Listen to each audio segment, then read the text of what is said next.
नमस्कार। हम आपका स्वागत करते हैं डिफेंस एटलस चैनल पर, जहां पर आपको मिलेंगी डिफेंस सेक्टर से जुड़ी हर जानकारी। आइए जान लेते हैं आज की डिफेंस न्यूज। आइए आपको एक वर्ल्ड लीडर और एक पैरानॉइड आदमी के बीच का डिफरेंस बताते हैं।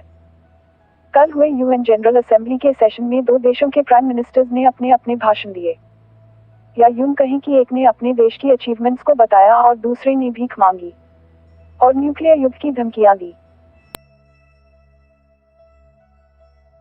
जी हाँ, हम बात कर रहे हैं भारत के प्राइम मिनिस्टर नरेंद्र मोदी और पाकिस्तान के पीएम इमरान खान की। जहां पर पीएम मोदी ने इंडियन अचीवमेंट्स की बात की तो वहीं पाक पीएम ने खुद को मुसलमानों का मसीहा साबित करने की कोशिश की और कश्मीर से आर्टिकल 370 हटाए जाने का रोना रोया। उन्होंने कहा कि इंडिया में सभी माइनॉरिटीज पे अत्याचार हो रहा है और कहा कि इस सब के पीछे आरएसएस का हाथ है, जिसे एक टेररिस्ट ग्रुप घोषित किया जाना चाहिए।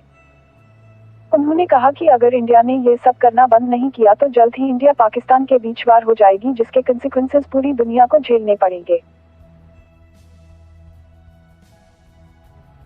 जिसका जवाब यूएनजीसी में मौजूद इंडियन डिप्लोमैट्स ने बखूबी दिया और ये कहा कि जम्मू और कश्मीर इंडिया का अभिन्न हिस्सा है, जिसके इलाकों पे पाकिस्तान ने इलीगली कब्जा कर रखा है।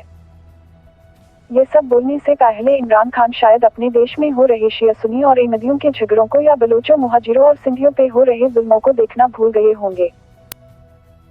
और जहां तक इंडियन मुसलमानों की बात है तो हम पाक गवर्नमेंट को ये बताना चाहते हैं कि पाकिस्तान को इंडियन मुसलमानों की चिंता करने की जरूरत नहीं है। दो भाइयों के बीच मतभेद जरूर हो सकता है, लेकिन उन्हें कोई अलग नहीं कर सकता। किसी भी विपरीत समय में दोनों एक साथ खड़े हो जाएंगे और दुश्मनों के दांत खट्टे कर देंगे। साथ ही उन्हें भी बता दे कि गद्दारी ना इंडियन मुसलमानों के जहन में है और ना ही खून में। बट उनकी पोल तो तब खुली जब पीओके के एक ह्यूमन राइट्स एक्टिविस्ट सजाद राजा द्वारा यूएन की ह्यूमन राइट काउंसिल में यह खुलासा किया गया कि पीओके में पाकिस्तान फोर्सेस द्वारा बहुत सी एट्रोसिटीज की जा रही है एंड आए दिन ह्यूमन राइट्स की वायलेशन भी की जा रही है। साथ ही साथ ये भी बताया कि पाकिस्तान वहां पर टेररिस्ट कैंप्स भी चला रहा है, जिनमें पाकिस्तान और बाकी जगह से लोग आकर वहां के लोकल लोगों और महिलाओं के साथ अभद्र व्यवहार करते हैं एंड टारगेट किलिंग भी करते हैं। उन्होंने यूएन काउंसिल को इस सब में इंटरवीन करने के लिए कहा है और कहा कि पाक गवर्नमेंट को किए जा रहे सभी जुल्मों के लिए अकाउंटेबल ठहराया जाए एंड पीओके को जल्द से जल्द पाकिस्तान के चंगुल से आजाद करवाया जाए। ये सब बताते हुए उनकी आंखों में आंसू आ गए थे। पर पाक पीएम यहाँ भी नहीं रुके। उन्होंने साथ ही दुनिया को ये भी बताया कि पाकिस्तान कितना गरीब देश हो गया है। ये कहते हुए उन्होंने विकसित देशों से उन्हें भीख देने की गुजारिश भी की। ये तो वही बात हो गई कि घर में एक फुटी कौड़ी नहीं और ख्वाब हवेली के। डिफेंस एटलस पाक पीएम को यही सलाह देना चाहेगा कि वो पहले अपनी कमियों को पूरा करे और फिर भारत की चिंता करे।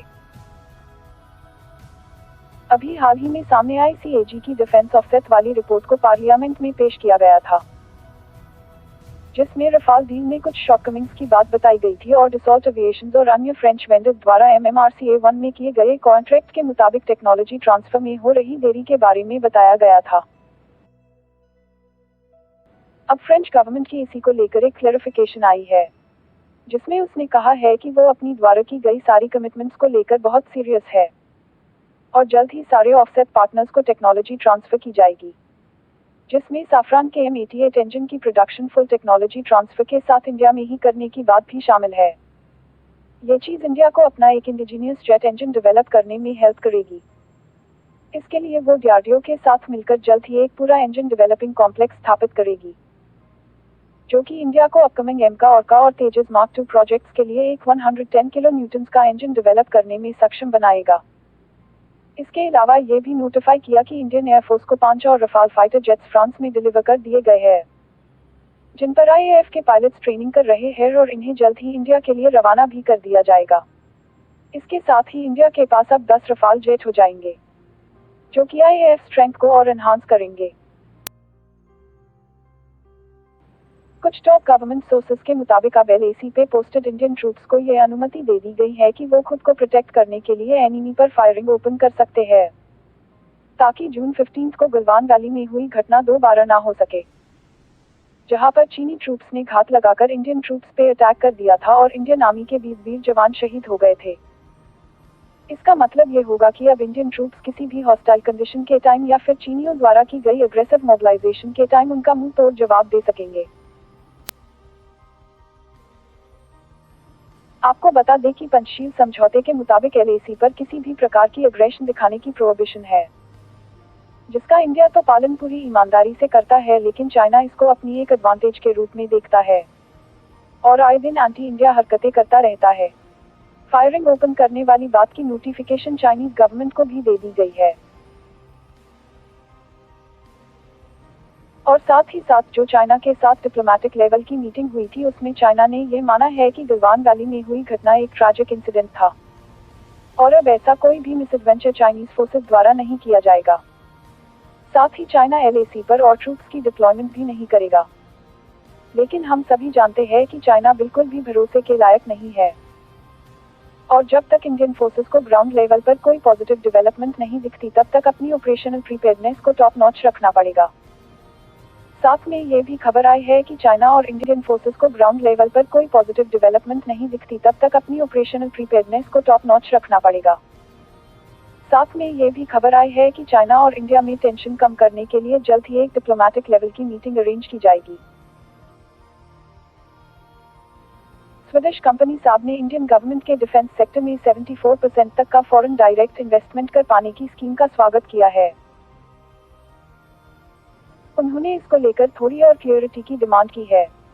वो जानना चाहते हैं कि ये स्ट्रैटेजिक इन्वेस्टमेंट उन्हें पब्लिक सेक्टर में करनी है या प्राइवेट सेक्टर में। इसके अलावा साब ने MMRCA-2 के लिए अपने लेटेस्ट ग्रिपन F मॉडल को भी ऑफर किया है और ये भी कहा है कि अगर ग्रिपन सेलेक्ट होता है तो वो ग्रिपन का पूरा प्रोडक्शन प्लांट इंडिया में ही स्थापित करेंगे और साथ में अपने स्ट्रैटेजिक पार्टनर्स को क्रूशियल टेक्नोलॉजी ट्रांसफर भी करेंगे। इसके साथ ही ये वीडियो यही खत्म करते हैं। चैनल को सब्सक्राइब जरूर करें, साथ में बेल आइकन दबाएं ताकि आपको चैनल की नोटिफिकेशंस मिल सके। कमेंट और शेयर करना ना भूलें। आपसे हम फिर मिलेंगे एक और डिफेंस सेक्टर की जानकारी से भरा वीडियो लेकर। ऊपर वाला धरती पर शांति बनाए रखे।